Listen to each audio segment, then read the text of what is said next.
In this video, I will demonstrate how to connect a limit switch to the Pokeys57CNC CNC control interface.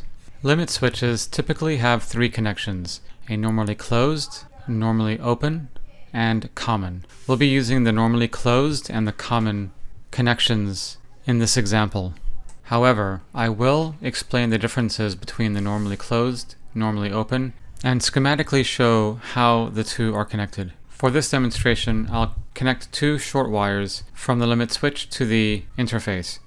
We'll start with the common wire, and I'll just do a quick twist connection on this lead.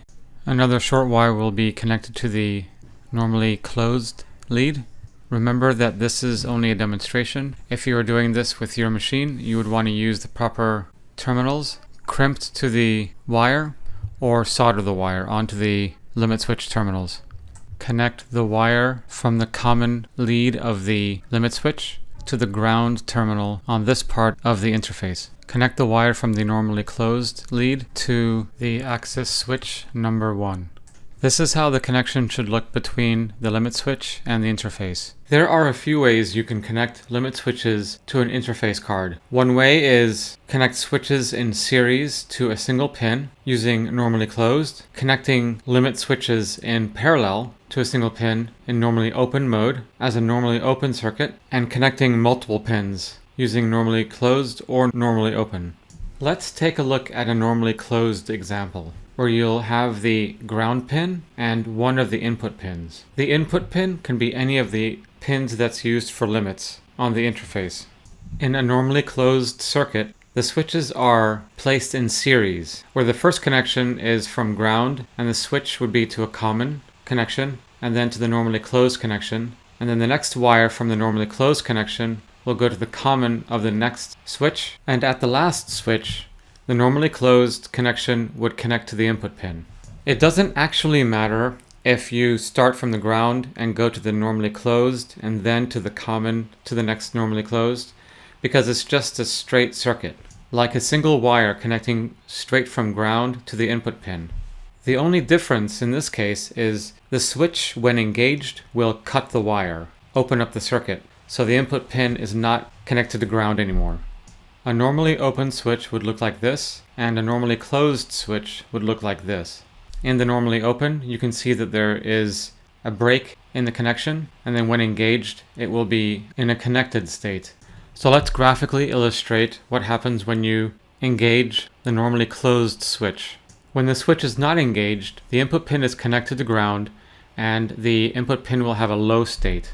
When the switch is engaged, the circuit is then broken, and ground is no longer connected to the input pin, causing the input pin to have a high state, and in this case it's a 5-volt state. Now let's take a look at a normally open scenario, where the switches are connected in parallel. The ground terminal is connected to the common lead of the limit switch, and the normally open NO lead is connected to the input pin. And this is the state for each limit switch, where all commons are connected together on all limit switches, and all normally opens are connected together on all the switches. When none of the limit switches are engaged, you can see that the ground is not connected to the input pin, meaning the input pin is in a high state. If any of the limit switches were to be engaged, there would be a connection between ground and the input pin, causing the input pin to have a low state. It wouldn't matter which limit switch is engaged. There will still be a path from ground to the input pin, causing the input pin to have a low state. Now let's take a look at a scenario when there's more than one input pin. Let's call this pin number 1, and let's create another pin, pin number 2.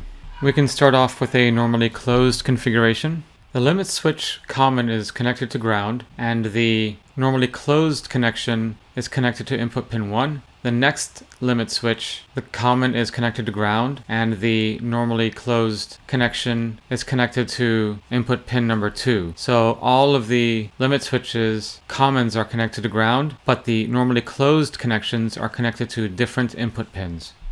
In a normally open configuration, the same schematic is applied. The only difference is the normally open connection on the limit switches are connected to the input pins. So on the first limit switch, normally open is connected to pin number 1. The second limit switch and the normally open connection is connected to input pin number 2. In normally closed, these two wires are connected at all times until the switch is engaged. When the switch is engaged, these two wires are disconnected. Because the common is connected to ground and the normally connected pin is connected to a pin on the board, which is the x-axis limit plus plus, and when the ground is connected all the way through to the pin is low. When the switch is engaged, the pin becomes high because it disconnects from ground. Now let's configure Mach3 to recognize this input pin and fire the reset when we engage it. Open Mach3 or your profile, select the Pokeys plugin. For the Mach3 configuration, click on Config and Ports and Pins. Click on the Input Signals tab. You want to make sure that the X++ is enabled. Click OK to get out of this dialog. Now let's configure the plugin. Click on the plugin control. Go to Configure the Pokeys57CNC. And for the X Limit Plus, you want to select the external dedicated, which automatically selects the default pin. And because we are connecting this in the normally closed configuration, we want to enable the active low. Hence, the pin is normally connected to the ground until it is engaged. Now let's test the limit switch. When I engage the switch,